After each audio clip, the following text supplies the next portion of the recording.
The smell of overcooked turkey hit me first, then the voices. Dozens of them.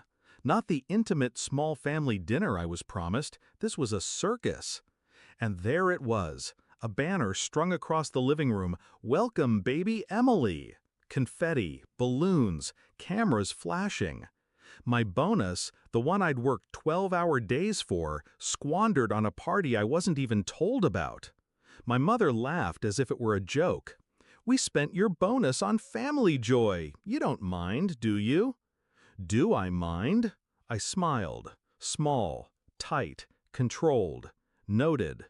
They didn't see the shift. They never do. My family always measured me in numbers, grades, salaries, bonuses. To them, my effort wasn't mine. It was a resource to be drained, reallocated, celebrated as their achievement. They called it family contribution. I called it theft. But I didn't protest. I studied. I learned where every dollar flowed. And that night, when the music was still ringing in my ears, I opened my laptop. The accounts weren't hard to find. Joint savings, credit cards, mortgage payments. They'd linked everything under one umbrella for simplicity. I froze the umbrella. 15 transactions reversed. Party supplies refunded, catering charges undone, deposits yanked back before they could clear. And then my bonus, every cent, all $12,800 rerouted back where it belonged. I didn't stop there. I combed through the mortgage records. A detail they'd overlooked surfaced. The property wasn't solely theirs. It was collateral, partially in my name from years back when they needed my signature to refinance. They'd forgotten. I hadn't. By morning, the bank hadn't either. Calls started before sunrise, blocked cards, frozen lines, a property flagged for review. Panic doesn't sound like screaming. It sounds like silence. The silence of a family realizing their safety net just disintegrated. By breakfast, my mother's cheerful tone cracked into desperation. By lunch, my father was on the phone with the bank, voice raised, futile.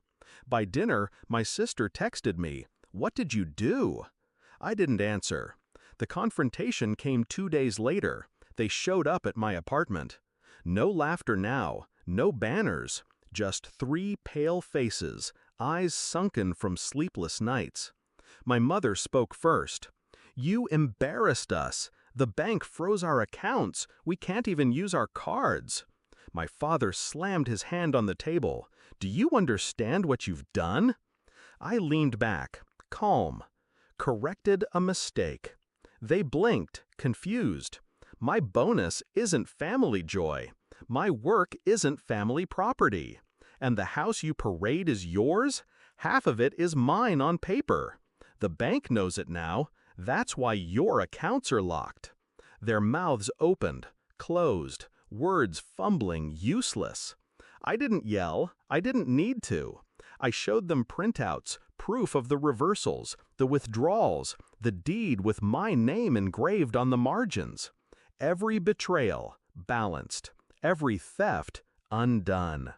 My sister tried to appeal. "It was for Emily. You should care about family." I looked her dead in the eye. I do. That's why I'm making sure Emily grows up knowing actions have consequences. Her face crumpled. The fallout was swift. They cut expenses, scrambled for loans, begged the bank for mercy. Everywhere they turned, the freeze followed. My signature on the property, my evidence attached to every flagged account. I didn't need to ruin them. I just needed to remind them I existed. Not as a wallet, not as a silent benefactor, but as the owner of my own life. Now the calls have stopped. The texts too. Silence again, but this time it's mine. The house still stands, though their hold on it is gone. The accounts are monitored, every dollar traced. And my bonus? It rests safely where it should have been from the start. Do I feel guilt? No. Guilt is for mistakes. This was precision. They taught me to measure my worth in numbers. So I did. And the final calculation was simple. Family joy, $12,800. Property rights? Frozen. Respect? Priceless. When I close my laptop now, I don't hear their laughter echoing. I hear silence. The clean kind, the victorious kind. And I know this. Next time they think of using me as their bank, they'll remember the night the accounts went dark.